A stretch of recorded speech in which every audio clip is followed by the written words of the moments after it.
watch this. This language we're reading here seems a little strange to me. In hope against hope, he believed. When there wasn't any reason to hope or hope to have the promised child, the Bible said he believed. In order that he might become a father of many nations, according to that which had been spoken, so shall your descendants be. And without becoming weak in faith, what? For 100 years he was weak in faith. But here, there's no knowledge of that. I can't find anywhere here in the book of Romans where Abram fell down laughing at God. But we know that he did. But God seems to have lost the knowledge of that fact. He contemplated his own body, now as good as dead, since he was about 100 years old, and the deadness of Sarah's womb. Yet, with respect to the promise of God, he did not waver in unbelief, but rather he grew strong in faith, giving glory to God, and being fully persuaded. Now, can we go back and read the account of Abraham and see that Abraham was fully persuaded? And there was no weakness in his faith? Well, absolutely we see the weakness of his faith. We see that he wasn't anywhere near fully persuaded concerning the promise of God. But that's not what God is testifying about him. Somewhere along the line, God is no longer retaining the weakness of Abraham's faith. He no longer remembers that Abram fell down laughing at him.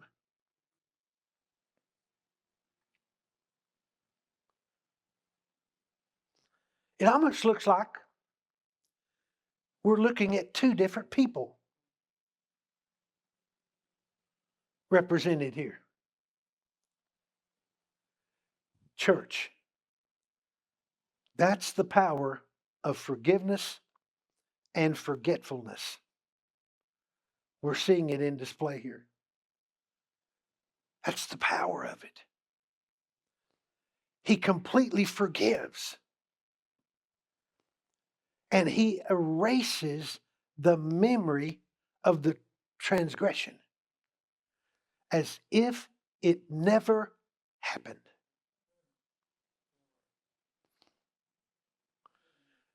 That word justify means what? Just as if it never happened. We have been completely justified. Now, let's look and see how he does it. Go to Isaiah, just two scriptures and we'll be finished. Isaiah chapter 38.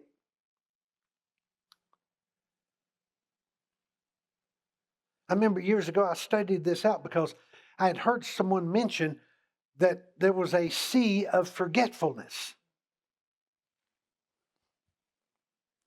And I didn't know if that was true or not. I don't even remember where I heard that or picked up on that. But so I thought, I'm just going to do some research in the scriptures and see if I can find that sea of forgetfulness. Because God's got to do something with our sin. He can't allow it to linger around. He himself is not going to hold on to it. And he doesn't expect you to hold on to it either. Isaiah 38:17. It is thou who hast kept my soul from the pit of nothingness. For thou hast cast all my sins, thou hast cast all of my sins behind thy back. So get this image in your mind. When you go and take responsibility, when you repent, there that sin is. In essence, what you have just done, you have given it to Him. That sin now belongs to Him. The knowledge of what you did belongs to Him. Church, what is He going to do with it? Well, the Bible says He takes it and He casts it behind His back. He wants it behind Him, like He wants it behind you. But He takes that sin, He casts it behind His back. Now go to the book of Micah. Matthew, Mark, Luke, Micah.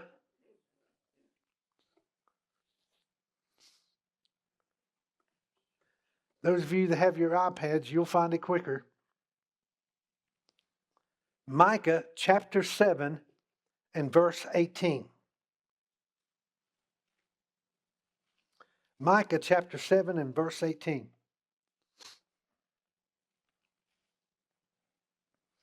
Who is a God like thee? Now, we could talk about that all day. Who pardons iniquity and passes over the rebellious act of the remnant of his possession. He's asking a question.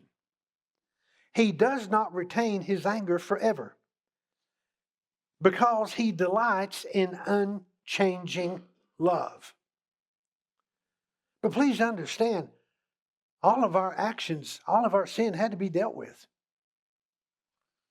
And even after we're born again, are we sinners now? No, we're righteous saints.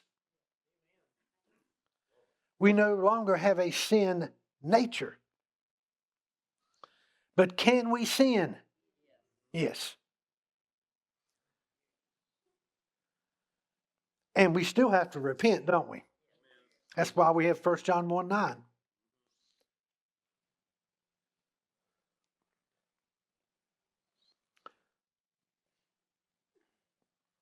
He will again have compassion on us. He will tread our iniquities underfoot. Yes, look at this next statement. Thou wilt cast all their sins into the depths of the sea. Well, He's casting our sins behind Him. So behind God's back, He has a sea of forgetfulness. I mean, when we repent, He takes our sin. Here's the knowledge of our sin. And He places, first of all, He puts it under His feet. And He wants all things under our feet. Amen? Especially the enemy. But He takes that sin and He puts it under His feet. Then He picks it up. He don't want to hold on to it. He doesn't want to have knowledge. He's not going to put it in His head. Our sin is not going to live rent-free in the mind of God. He wants rid of it. That's why He created a sea behind Him, and it's a sea of forgetfulness, and then He takes that sin and He casts it behind His back. What happens at that point? It's gone. Say it's gone.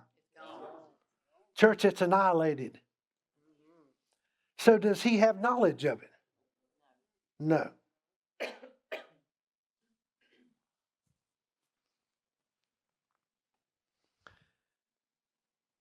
But we don't have a sea behind us. And see, here's where believers get into trouble. They'll go to the Lord and repent. And He places it under His feet. He takes it, casts it behind His back. We enter into the forgiveness and the forgetfulness of the Lord. So He no longer retains any knowledge. We've already looked at two examples. We looked at King David and we looked at Abraham. He doesn't bring up any information about their sin. But we know that they did sin. But God has forgiven and He's forgotten about it. But here's a lot of problems that we have in the body of Christ. People will go to Him and repent. They'll go by way of 1 John 1:9. They'll enter into His forgiveness. They'll be cleansed from all unrighteousness. But a week later, they'll come back into church and be in the presence of God, maybe during praise and worship. And all of a sudden, they'll start thinking about what they did. Because they don't know how to forgive themselves. And so they repent for that sin all over again. And now God's got to go through the same process He went through before. Because at first He's like, what are you talking about? Well, you know what I did, Lord. What did you do? And so you tell Him again, and He now has knowledge of it. And now He's got to take that knowledge and cast it into that sea of forgetfulness again. All because we walked in self-imposed condemnation rather than walking in the completeness of forgiveness and forgetfulness.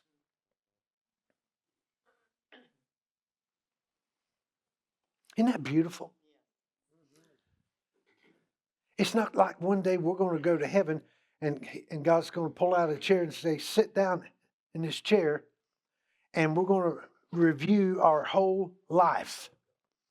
And how many times have we seen little Christian tracts where that's what they do? God's going to put on the movie projector and it's going to play and it's going to show everything that you've ever done wrong. Well, don't you think that'd be a little overwhelming?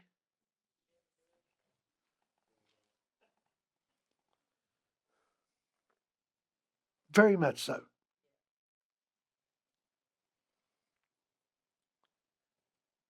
So isn't it wonderful that everything we've ever done wrong that we repented over, it's not there. There's no movie. It's erased out of the books.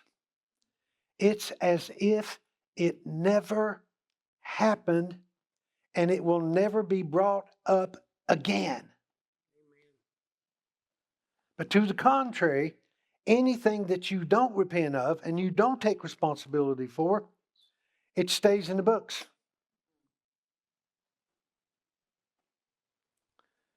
That's why we've got to be quick to repent. And then after we repent, what do? Forget about it.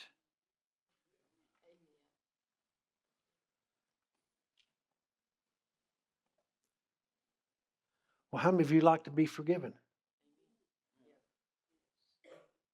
Well, how do you treat others? Do you completely forgive them? Ever hold on to it? You know, there's some people, they'll hold on to somebody else's sin for years, decades. And it's always, well, I remember what you did to me. But now where we're concerned, we want to be completely forgiven, right? And we want God to forget it.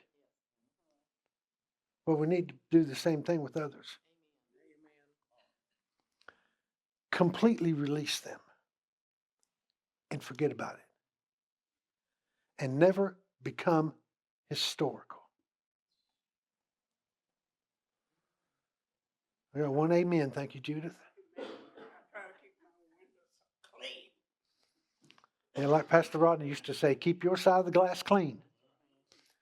You can't help somebody on the other side what their side of the glass looks like, but you can keep your side clean. Amen.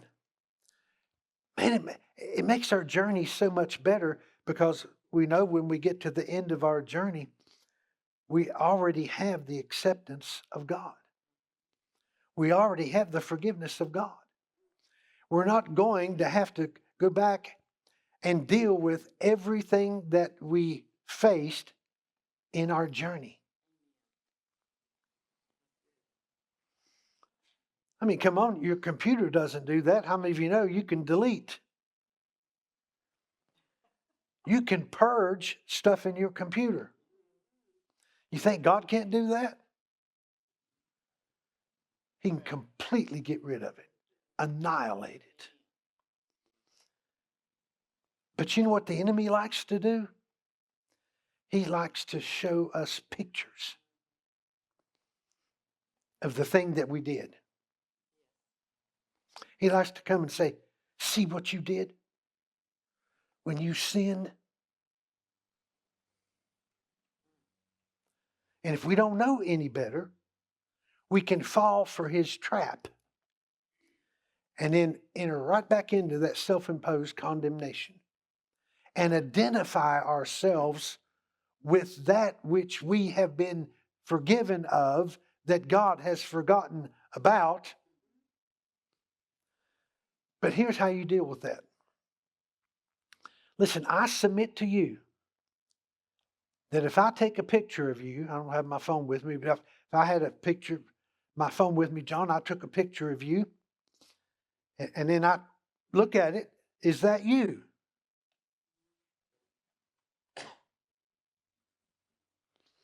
I submit to you, really, that's not you. That's who you were. It's who you used to be. And we cannot live in the past.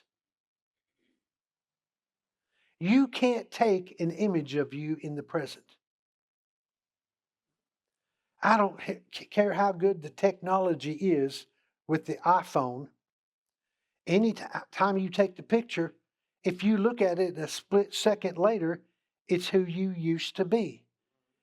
We only live in the present. We cannot live in the past, and we shouldn't live in the past, and we cannot live in the future. We only live right now. And if your enemy shows you pictures of your past, you need to tell your enemy, that's not me.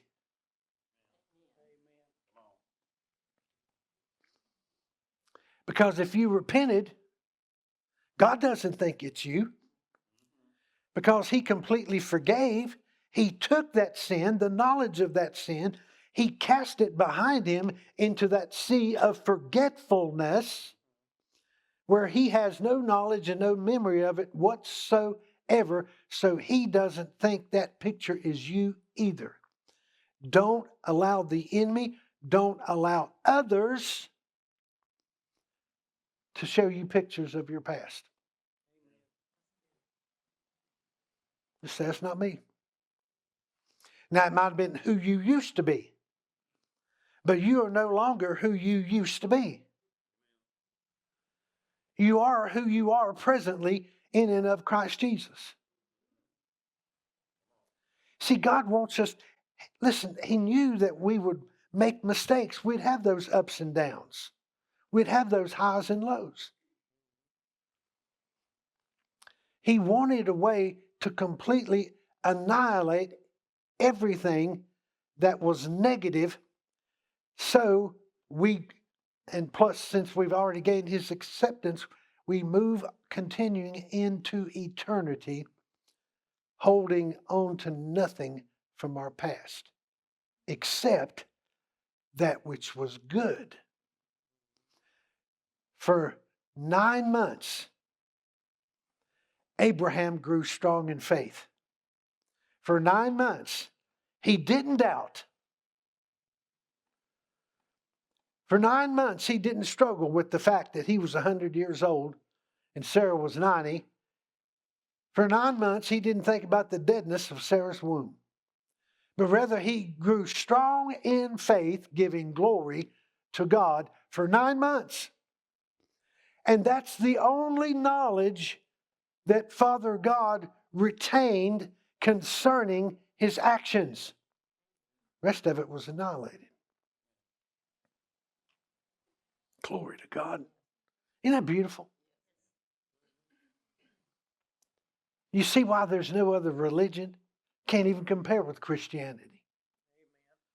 Look what we have. We gain, at the introduction with our God, we gain acceptance. We gain forgiveness. We can have a path, a journey that's free from the memory of anything concerning sin, transgression, and iniquity. Let's stand. Say it with me. I'm done with the past. My past is in the sea of God's forgetfulness. It's no longer a part of my life. I'm moving into a new year. I'll let go of the past. In Jesus' name, amen.